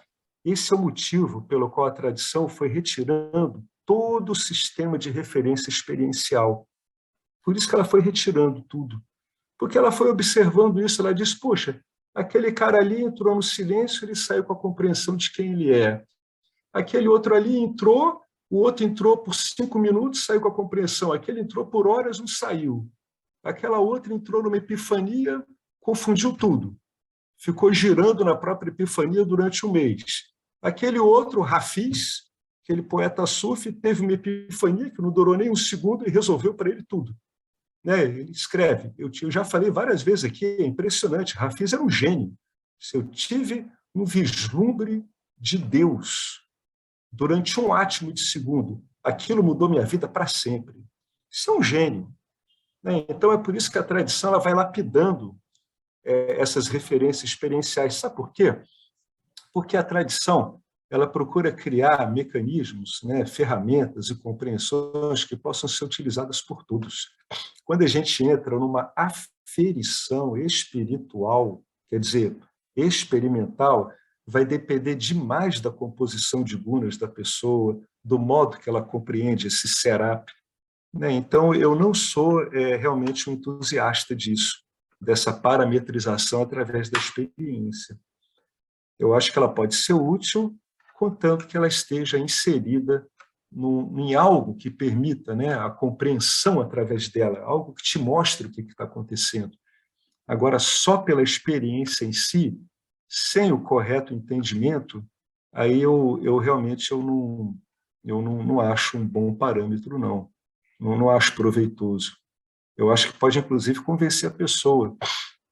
Eu conheço aquele monge que volta e meia aparece aqui no YouTube, Atmananda Udasin, ele é de Rishikesh, ele até deu uns satsangas aqui em casa, ele aceitou o convite para vir para o Brasil e a gente conversou muito, ele é ótimo, ele tem uma história espiritual longuíssima, no final da adolescência virou monge, depois passou 10 anos nos monges lá da Palestina, sozinho, e aí foi para a Índia buscar a iluminação, né? Então, ele me disse que no tempo que ele estava na Índia, procurando conferir tudo isso, né, ele passou um tempo ali e depois ele se estabeleceu ali definitivamente, né, em Rishikesh, no Ajatananda Ashram.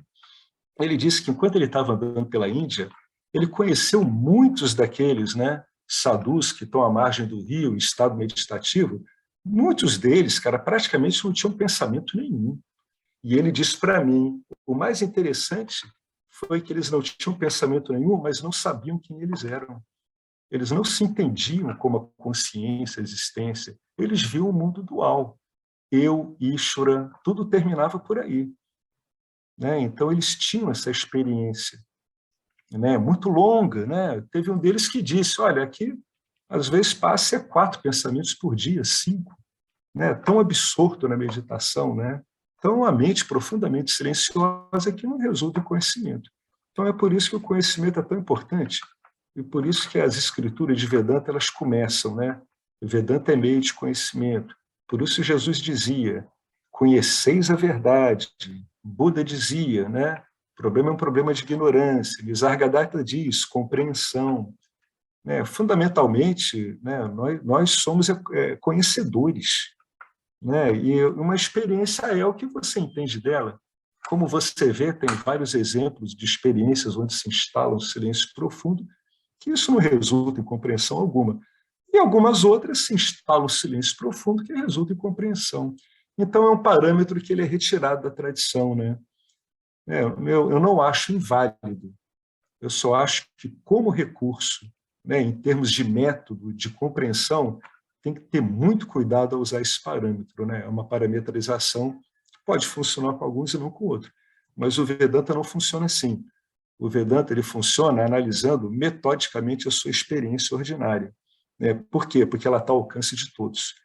E, em essência, ela funciona de um modo bem parecido, né, de um para o outro. Então, eu só queria ter comentado isso com cuidado, para não invalidar o que você está falando, mas, ao mesmo tempo, não incentivar como um parâmetro, como algo que possa ser aplicado regularmente a todas as pessoas. Né? Acredito que seja aplicável, inclusive, Henrique, a pouquíssimas pessoas.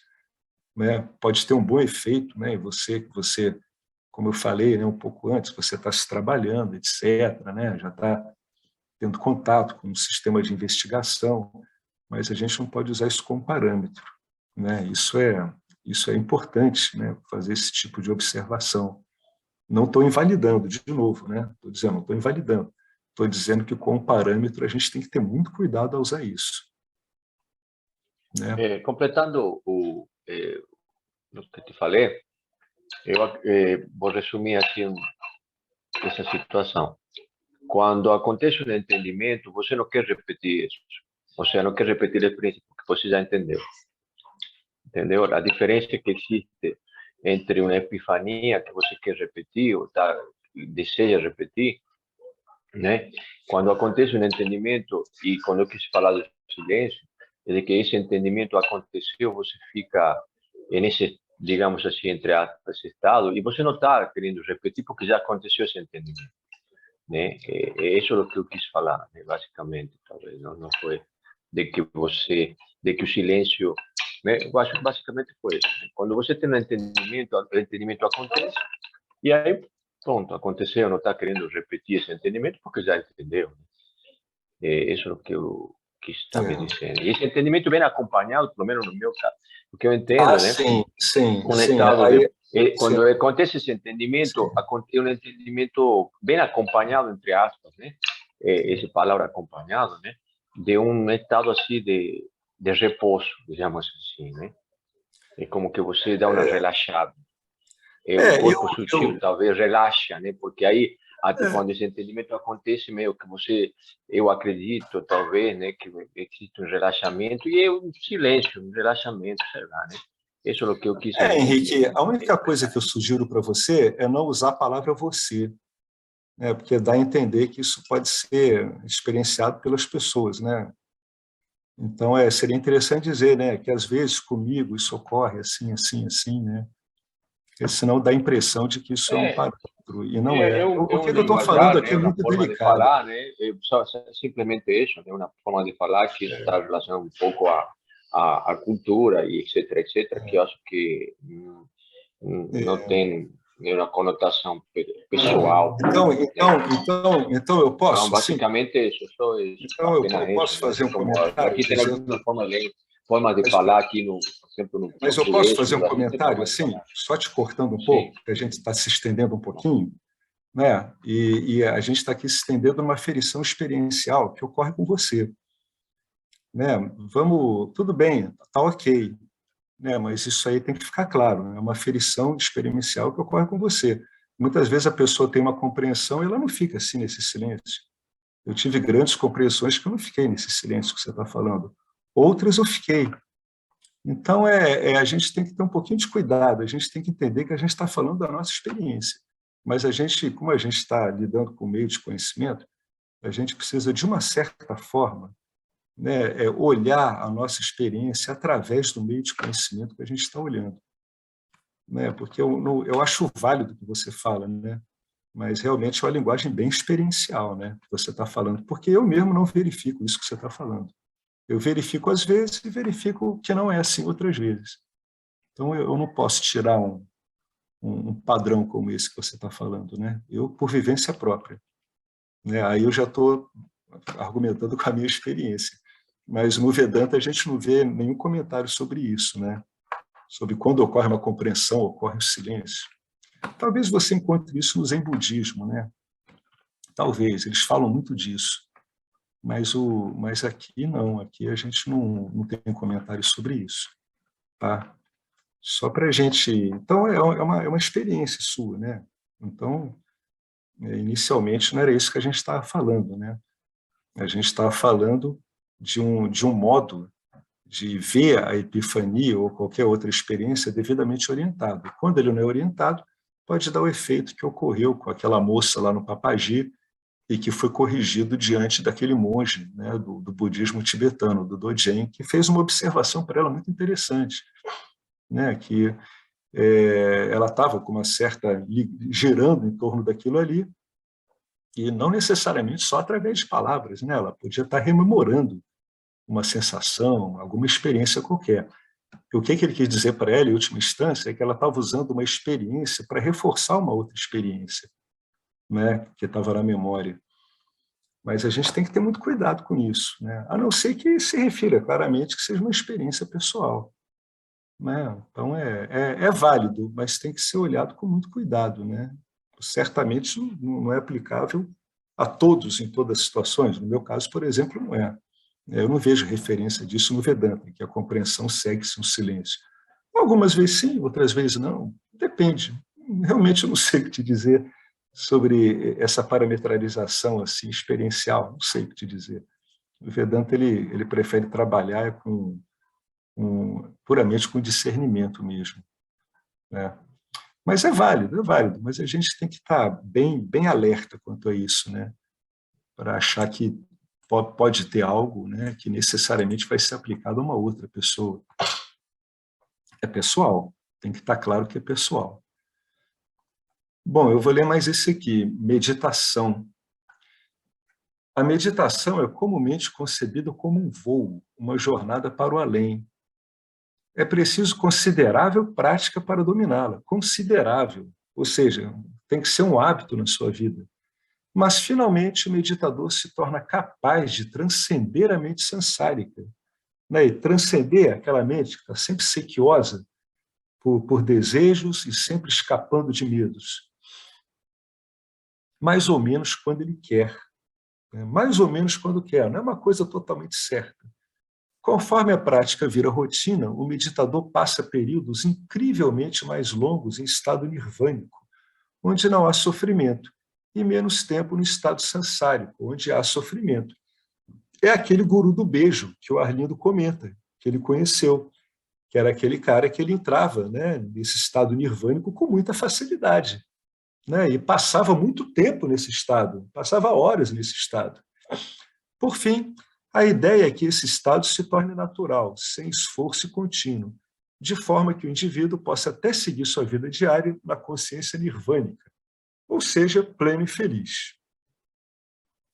Sei muito o que se pode falar sobre isso, que é um estado, né? Mas a ideia é que esse estado fique o mais permanente possível. Bom, eu vou dar uma lida rápida aqui no Nirvikalpa Samadhi, que é uma outra das coisas que eu já vi as pessoas fazendo, e quando elas não estão orientadas, acaba não servindo. Eu assino embaixo porque foi o que eu vivi durante um tempo, nem sabia que vivia isso, e honestamente não me serviu para nada. Se eu tivesse orientado na época, me serviria. Está vendo como é a coisa da experiência?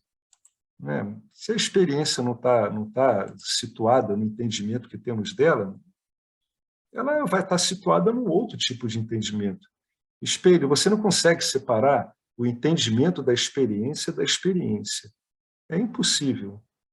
Toda hora que você olha para uma experiência, você está lá com seus vasanas atuando. Não precisam ser vasanas vinculativos, pode ser qualquer vasana. Uma pessoa passa por uma experiência, vai ter uma impressão X, outra passa, vai ter uma impressão Y. É importante ter isso claro.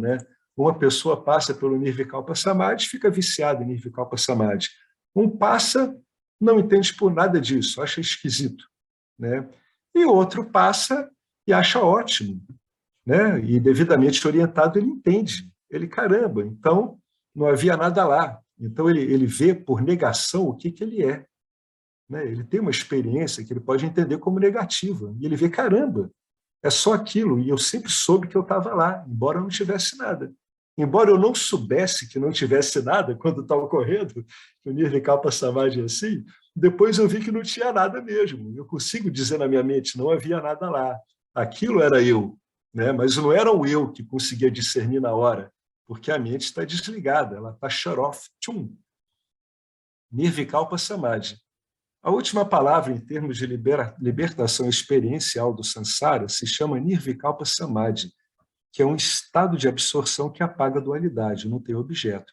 E o indivíduo nem sabe que não tem objeto. Ele só se sabe lá, mas nem vem a ele que não tem objeto. Ele não tem a mente ali ligada para dizer para ele que não tem objeto.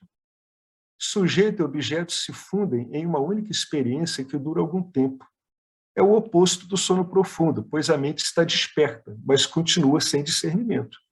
No sono profundo, a dualidade é apagada, porque a divisão conhecedor, conhecido, conhecimento desaparece. Quando não há dualidade de sujeito e objeto, há liberdade. Esse estado não destrói a ignorância que causa o estado mental sansárico, porque aquele que é ignorante foi absorvido pela consciência, onde não há dualidade. Ele não sabe o que está ocorrendo. Alcançar esse samadhi indica elevado grau de maestria sobre a mente, que pode ser útil no retorno ao sansara. Pode ser. Quando é um ignorante como eu, não adiantou nada. Passou em brancas nuvens. No entanto, não é suficiente em termos de libertação duradoura, pois quando termina o samadhi, a consciência sansárica traz de volta a orientação intrinsecamente dualística, a distinção entre o sujeito e o objeto retoma. Tendências inconscientes começam a interpretar a experiência e os velhos problemas voltam à superfície. É preciso levar em conta um fato importante quando consideramos a busca por esse tipo de iluminação. Toda experiência está no tempo. Portanto, Nirvana ou Samadhi nunca poderão se tornar uma experiência permanente ou contínua. Nunca, jamais. O que pode ocorrer é uma pessoa com devido esclarecimento passar por essas experiências e depois ela compreender profundamente o que foi vivido lá. E isso virá um conhecimento que ela agarra naquilo, não solta nunca mais. Isso sim pode ocorrer. Agora, na hora não. Na hora a mente não está funcionando, não tem objeto. Não tem como o cara ter discernimento de que não tem objetos. Ele só sabe que não tem objetos quando ele sai desse estado. Né? Não há discernimento nesse estado.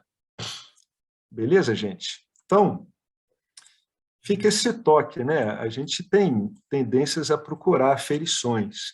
Eu não sou contra, mas eu tenho certeza absoluta, assino embaixo, que o Vedanta dá tudo o que você precisa para você saber quem você é quando for o caso. E ele não te dá nenhum parâmetro experiencial. Eu vou repetir aqui, ele não te dá nenhum parâmetro experiencial.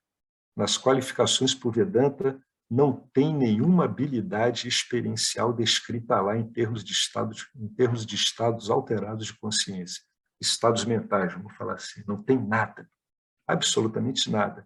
Pode olhar qualquer escritura, não tem nada, vírgula, nada. Né? Nenhuma qualificação exige alguma experiência, né? Exige algum estado específico mental, nenhuma, nada. O Vedanta cuida tudo disso apenas com conhecimento. E todo meio de conhecimento, ele cuida disso através do conhecimento. Porque o conhecimento do que você não muda, mas todos esses parâmetros experienciais, aferições, eles mudam. Podem mudar de uma hora para outra, no mesmo indivíduo, muda de um para outro. Então, a sugestão que eu dou é que, se for realmente para investigar, para valer, usa um sistema que já está pavimentado. O Vedanta, ele é uma estrada de cristal puríssimo, né? E você anda ali num carro que nem toca nessa estrada. É uma limusine quase etérea, é quase o limite do que se pode ter como compreensão. Está pavimentado aí há milhares de anos, já deu seus frutos, e ele não tem erro. Uma pessoa com Vedanta, ela não se engana. Beleza, gente? Vocês querem comentar alguma coisa?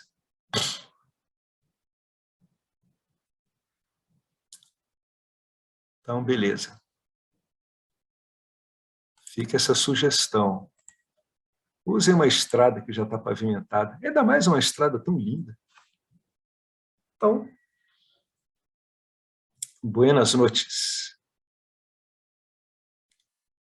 Om Purnamada Purnamidam Purnamudachyate Purnasya Purnamadaya Purnameva Vasishyate.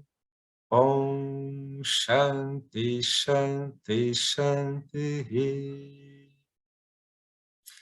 Gratidão a Ishvara, gratidão ao Vedanta, esse Vedanta ortodoxo, puro conhecimento, não dual, essa tradição maravilhosa de professores e alunos, já liberando tantas e tantas e tantas pessoas ao longo da história da humanidade, né? E lembrando aqui das doações, aquele que puder contribuir com as doações, muito bem-vindo. Aquele que não puder, também continua muito bem-vindo. Tá bom, gente? Alguém quer falar mais alguma coisa, anunciar alguma coisa? Quer falar sobre o seminário, Betânia? Bom, o seminário acontece aí em breve, né? Na próxima semana. Começa no sábado, dia 3, vai até dia 7. Quem tiver qualquer questão, quiser falar comigo, pode chamar, vai ser um texto lindo. E tem o formulário de inscrição também ali no grupo do WhatsApp. E amanhã eu vou montar o grupo com os participantes que já estão inscritos. E a transmissão? Vai ter transmissão? Vai ter transmissão online e vai ter presencial, né? Mas a transmissão vai ser para os inscritos. Para os inscritos. Ah, tá. Tá joia, gente. Então, o seminário já está começando, né? Tá aí já, então. Bom seminário para todos. Eu, perneta aqui, não estou nem saindo de casa, quanto mais pegar um avião ou um carro para ir para o seminário. Nem vejo mais a porta da serventia de casa. Estou doido para sair de casa quando puder. Bom seminário, gente. Tá joia. A gente se encontra aí. Tchau, tudo de bom. Boa noite. Obrigado.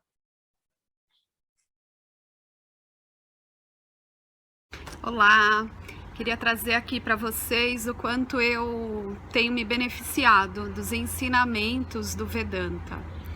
Esses ensinamentos do Vedanta, eles mudaram a minha vida, o meu estilo de vida, né? A partir de uma compreensão sobre Jagata, o mundo, sobre essa pura inteligência, Ishvara, sobre o Jiva, né? A mente, o funcionamento, sobre a aplicação do Karma Yoga diariamente na vida, o quanto isso beneficia a purificação da mente, né? Para poder daí acessar aquilo que é mais valioso. Aliás, eu diria sem valor estimável, inestimável, né? Uma riqueza profunda, que é a compreensão sobre os ensinamentos de Satya, a consciência, a existência ilimitada que sou. Bom, eu sou uma aluna de Vedanta, desse grupo, Vedanta Brasil, que iniciei a jornada, estou no começo da jornada, mas essa jornada seria impossível sem o apoio diário de um professor qualificado, o professor Arlindo Nagar, nosso professor, que dedica a sua vida, que dedica as batidas do seu coração exclusivamente para o ensino do Vedanta. Ele gosta de usar a frase o coração que se doa recebe. Então ele é esse coração que doa. E aí a minha pergunta e o meu convite é: e você? Tem se beneficiado também dos ensinamentos, da compreensão, da clareza desses ensinamentos que são trazidos para nós? Sim? Se sim, o coração que doa recebe. Então, o convite é: se você se beneficia, você pode também fazer uma doação. Essa doação, ela é necessária, apropriada, para a manutenção, né, desse ensinamento vivo diariamente para nós. E é um convite para que a gente possa nutrir esse grupo com o dar e o receber. E se você se beneficia, tenho certeza, qualquer valor mensal é suficiente. É o valor que o seu coração sentir, mas é um valor apropriado. Bom, meu recado é esse. Eu agradeço imensamente e não tenho palavras para dizer o que é o Vedanta na minha vida. Só dizer gratidão. Gratidão Ishwara, gratidão professor, gratidão a Sampradaya, gratidão. Obrigada.